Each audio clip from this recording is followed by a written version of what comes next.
โอ้โหเวลาเขาจะเฮ็ดข้าวดำนี่เขาจะผสมกับเกลือข้าวอันนี้ก็จะประมาณนี้แหละทุกคน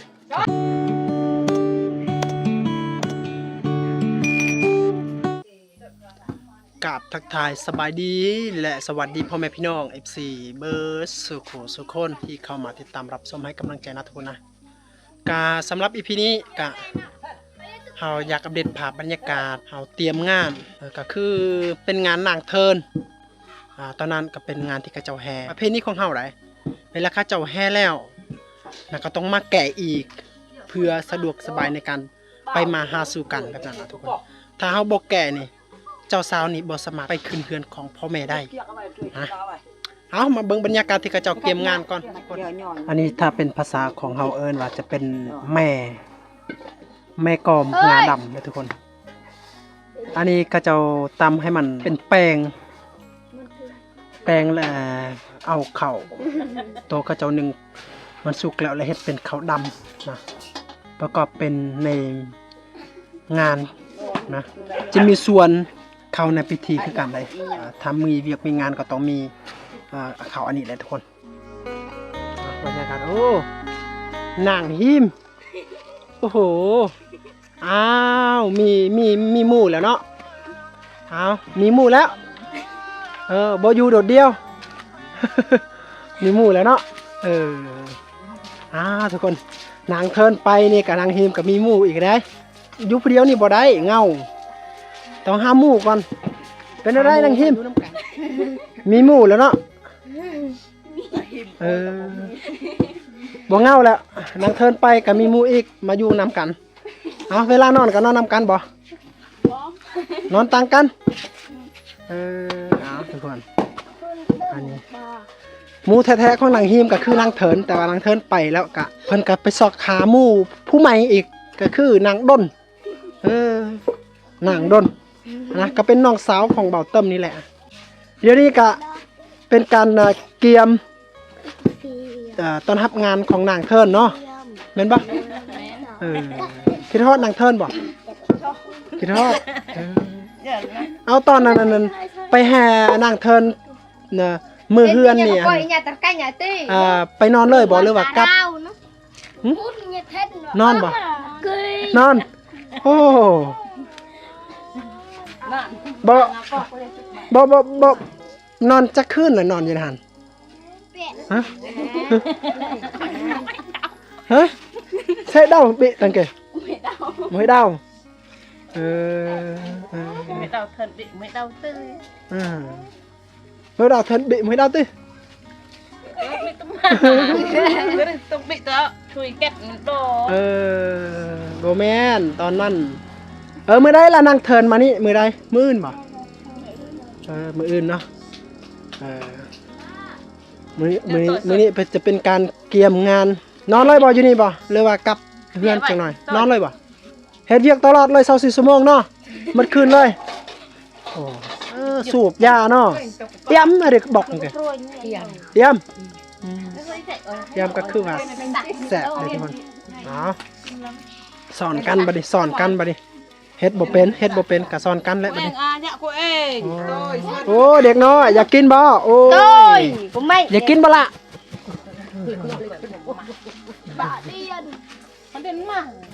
บางก่อนเขาจะอันคัดแบบนี้ได้เพราะว่าเขาจะเอาโตมันเป็นแป้งเล็กๆนะทุกคนเวลาเขาจะตำก็จะละเอียดดีกับแบบนี้แหละเก่าโดด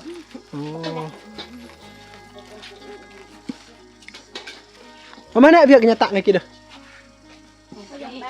có dám bang tay ngày kia nhà tạ việc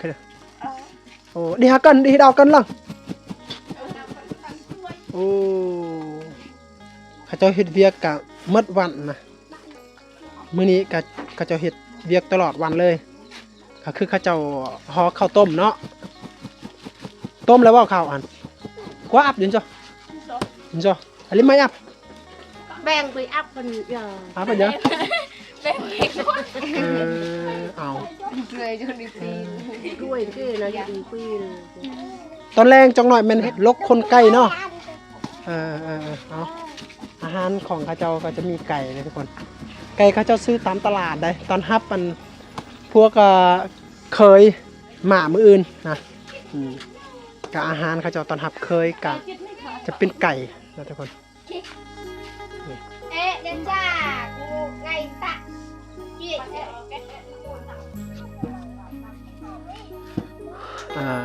ก็คือเบาตำเว้านี่แหละทุกคนนางเทินก็จะเป็นลานแท้ๆของเบาตำนะกะมีเวียกมีงานอีหยังต่างๆกะเฮ็ดบอนเดียนนี่แหละทุกคนเขาว่าเบื้องนั้นก็จะเป็นเฮือนของนางเทินนะเบื้องนั้นก็เป็นเฮือนของนางเทินและอันนี้จะเป็นเฮือนเฮาและเมื่อมีเวียกมีงานนี่กะเฮาก็จะเฮ็ดเวียกนำกันเลยแบบนั้นนะแต่ว่าเดี๋ยวนี้กับบรรยากาศก็เจ้า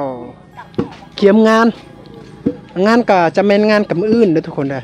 งานแต่ว่ามื้อนี้เขาเจ้าก็จะเกียมงานก็มีหลายสิ่งหลายอย่างอยู่เขาเจ้าเกียมนะก่อนจะมีงานได้ก็ข้าวห่อแน่ข้าวห่อแล้วจะมีข้าวดำอันนี้ก็พวกรับผิดชอบอันเฮ็ดอันนี้ก็จะเป็นลูกไผ่นะอันนี้ก็จะเป็นลูกไผ่ลูกเมียของลูกนะนี่จะเป็นข้าวดำได้เวลาเขาจะเฮ็ดข้าวดำนี่เขาจะผสมกับเกลือตำมันงาบะดำให้มันเป็นแป้งผสมกับเกลือเพื่อให้มีรสชาติแบบว่าเข้มๆรสชาตินัวๆแซ่บๆประมาณนั้นเวลาเขากินข้าวดำนะภาษาเขาเอิ้นว่าอะยือ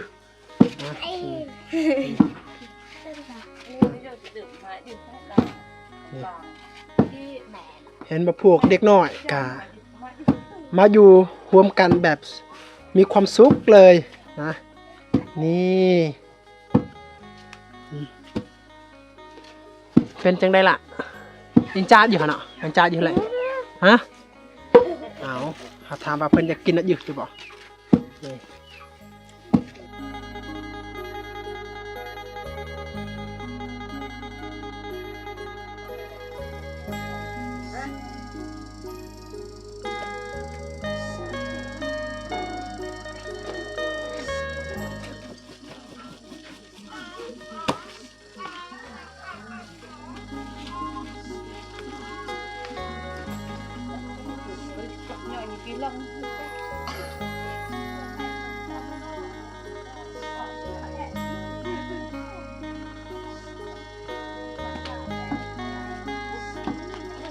ไปเบิ่งบรรยากาศที่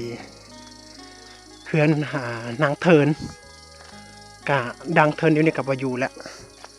แต่ว่าบรรยากาศไปเบิ่งก่อนนะทุกคนเพราะว่ามื้ออื่นก็เขาเจ้าไปส่งอีกนางเทินกับแก่ฮีทให้มันสำเร็จนะถ้าบ่เฮ็ดฮีทบ่สำเร็จนี่ก็ถือว่านางเทินนี่ก็บ่สามารถที่จะไปเยี่ยมยามพ่อแม่ได้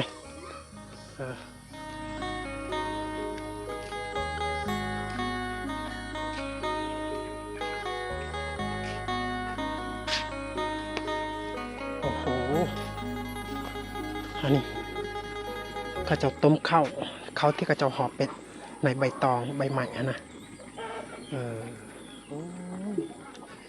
2 หม้อใหญ่เลยได้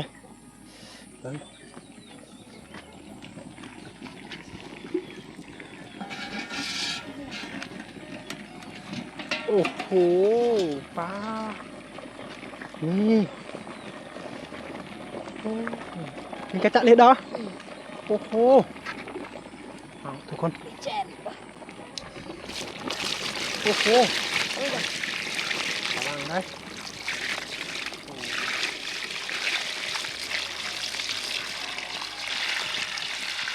มีเสื้อกุหลาบมันจะตะแบงนะจามแปดลโอ้หลายดีเว้ยรอช่วยมันตึกดิใช่ำช่วยก็โชงว้าวคน300นะ300อัน300ข้าวต้มอันนี้300ได้ทุกคน2 หม้อนะ300ข้าวต้มนี่ได้อันนี้กะสำคัญสุดๆเลยทุกคนในยำมีเวียกมีงานข้าวต้มนี่ขาดบ่ได้มันเป็นส่วนหนึ่งคือการประกอบพิธีนะ ข้าวต้มถ้าบ่มีนี่ถือว่าบ่ได้อันนี้ก็เป็นประเพณีนะอันนี้ก็เขาเรียกว่าประเพณีอันสวยงามนะแต่บ่แม่นว่าคารามิลีแต่ว่ามันเป็นประเพณีอันสวยงามก็เลยเขาเจ้าก็ต้องสืบทอดกันมาแบบนั้นนะทุกคน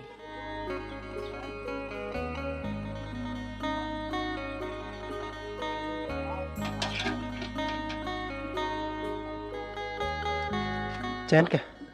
Nó chọc nó đọc thật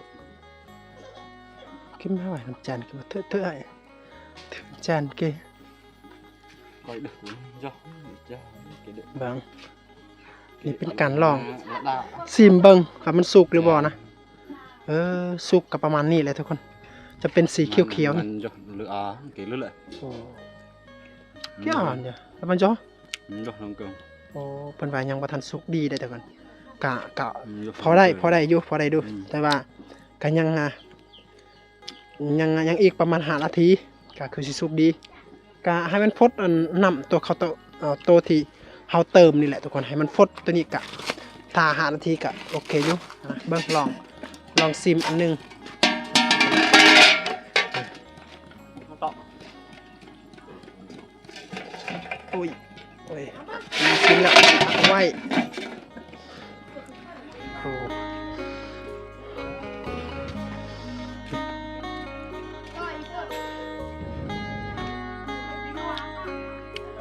ยังบ่ทันสุกนะทุกคน อันนี้จะเป็นเม็ดข้าวอยู่ข้างในนะ ยังเป็นเม็ดข้าวอยู่ ยังบ่ทันเป็นเม็ดเหลืองๆเขียวๆแบบนี้ ถ้ามันสุกมันเป็นเขียวๆอ่อนแบบนี้นะโอเคทุกคนเสียดายเลยนะทุกคนตกนะ เมื่อเขาปอกเขาบอระวังกันเลยมันตกขนาดข้าวนี่นะนี่ทุกคนตกอยู่ในขี้ดินนี่นะนี่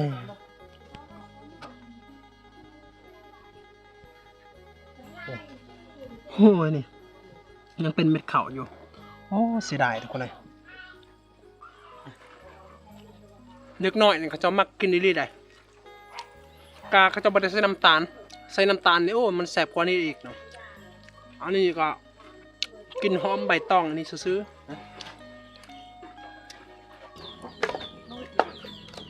โอ้โห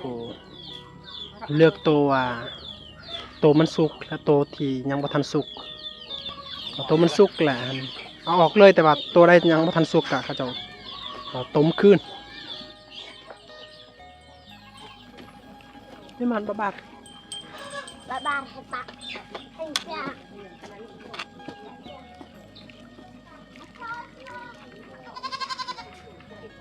Thì thay ta vẫn đi đi ก็ประมาณนี้ แต่ปันดีนั่นnhận rồi Lấy tiền cà rạ cũng thành กลับไปเบิ่งนั้น พวกกันตำข้าวเอาให้เป็นข้าวดำฮะเขาจะตำอยากสำเร็จแล้วอันนี้ก็ทิมนึงเลยคุบเอ้ยกลุ่มนึง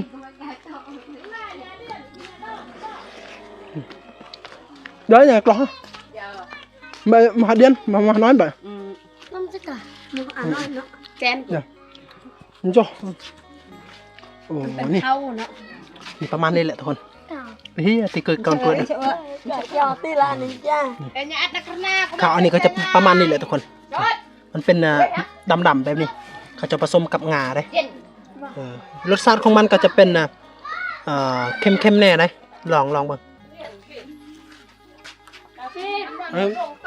ภาษาเอิ้นว่าเยอะขนาดนี้ Lá đèn cái thôi. นั่นมาแม่ๆก็มันจ้าเดี๋ยว Tí mà. cái prun đâu bạn prun tươi Chen để đổi đâu phải cái ma là một lá cái ma đi. làm nhẹ mùi lớn เขาเจ้าเฮ็ดเขาวนี่เขาเจ้าก็ห่อเป็นในใบตองคือกัน อันนี้ก็เป็นใบกล้วย Nó bậy lan đâu. ใบกล้วยน้ Cái ma đi đây. Cái loạt cửa. ำเจ้าห่อแบบนี้แหละทุกคน muốn phải bớt đấy bạn และเวลาอันนั้นความหอน ba nó ของอันข้าวดำนี่เฮ็ดให้อันก็จะหอมกันนี่แกะโอ้ย tay có lì hồi doan ตะ đó ดอกก้อยตะดอก à em ăn tụi pal ต่อย cái chim mà nạ lulu en ja เอาละมีรับอัน Ăn đi hạt tây kì. Bê bê ít tuyệt. cho mà nhạt mày ăn ดอกมาเฮาแชมนี่โอ้ giờ อ้ายโอ้ย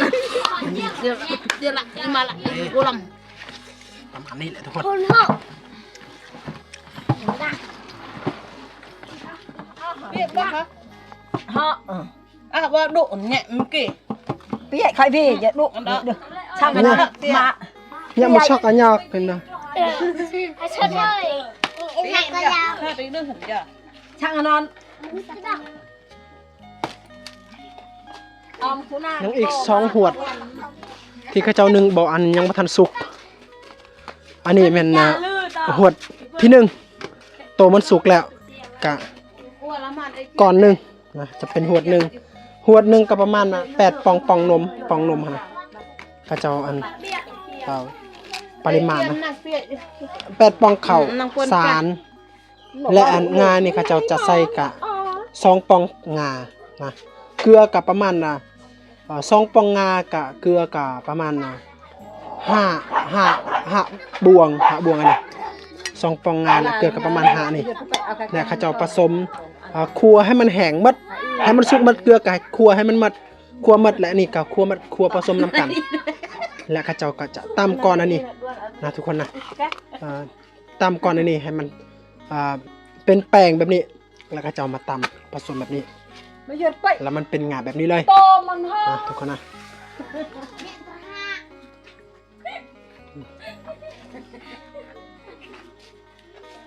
anh nhé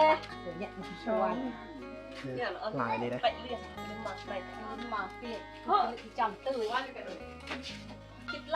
กะสำหรับอีพีนี้กะสำนีก่อนเด้อเพราะว่าเป็นอีพีที่เขาอยากกันให้ทุกคนกะได้เบิ่งได้ฮู้ประเพณีวัฒนธรรมของชนเผ่ากะโดนะเวลามีเวียกมีงานก็คือแบบว่าเวลาที่เฮามีเวียกแบบให้ลูกไปอยู่กับคนอื่นนะก็คือขั้นตอนเขาเจ้าแห่และเมื่อเขาเจ้าแห่แล้วก็ต้องเฮ็ดพิธีอีกเพื่อลูกสาวของเฮาสามารถที่กลับมาเยี่ยมยามเฮาถ้าว่าเฮาเฮ็ดพิธีบ่สำเร็จนี่ลูกสาวนี่ก็บ่สามารถที่จะกลับมาเยี่ยมยามพ่อแม่ของตนเองถ้ากลับไปเยี่ยมยามตามความเชื่อของศาสนาพีที่เฮาเชื่อถือนะก็เขาเจ้าว่าคลำก็น่าจะมีปัญหาอาจจะเจ็บเป็นบ่หรือว่าเสียชีวิตก็ประมาณนั้นแหละทุกคนได้ประเพณีของเฮาก็เลยหั่นเวลาเขาเจ้าไปส่งแล้วก็ประมาณทิศหนึ่งหรือว่าเดือนปลายเองตามที่พวกเคยของเฮาหันเขาเจ้ามีงบประมาณนะก็เขาเจ้าก็นัดเวลาอีกเฮาก็ไปทำพิธีอีกเทื่อที่2เพื่อให้สำเร็จและลูกสาวของเฮาก็จะสามารถไปเยี่ยมยามทำข่าวเฮาเองตามที่เขาสะดวกนะก็คืออันนี้แหละทุกคนกะอายของเฮาก็ไปให้นางเทินสร้างครอบครัวก็ไปอยู่เฮือนผัวก็คือบ้านปะลูก็ประมาณ2 ทิศนี่เพิ่นระยะเวลานะกะมื้อนี้ก็เขาเจ้าก็จะเกียมทำพิธีอีกเทื่อที่2ก็คือแบบว่าเขาเจ้าทำให้มันสำเร็จเพื่อสามารถที่นางเทินกลับมาเยี่ยมยามทำข่าวพวกเฮานี่แหละทุกคนถ้าบ่นี่เพิ่นก็บ่สามารถที่ไปเยี่ยมยามได้หรือบ่สามารถที่จะกลับมาเฮ็ดเวียกได้แบบนั้นนะคลำอาจจะถึงแก่ความตายหรืออันตรายหรือว่าปัญหาอยู่ในครอบครัวของเพิ่นหรือว่าครอบครัวทางพ่อทางแม่นะอันนี้ก็คือความเชื่อของเฮาได้ก็มื้ออื่นจะเป็นมื้อที่เพิ่นมามื้อนี้ก็เป็นมื้อที่เฮาเกียมก็เกียมก็บ่มีหยังหลากหลายก็คืออันนี้ข้าวห่อแบบว่าข้าวห่อดำๆนี่เขาเจ้านึ่งให้มันสุกและผสมกับงานี่ก็เป็นข้าวแบบนี้และข้าวห่อต้มนะข้าวห่ออยู่ในใบตองและเขาเจ้าจะต้มอันนี้เป็นส่วนหนึ่งที่ประกอบในพิธีนะถ้าบ่มีก็บ่ได้แบบนั้นนะก็บ่แม่นว่าบ่ได้ทั้งแก่ความตายก็บ่แม่นแต่ว่ามันมีการเสียใจแหน่น้อยนึงแบบนั้นทุกคนก็เลยเฮาก็ต้องเฮ็ดนะ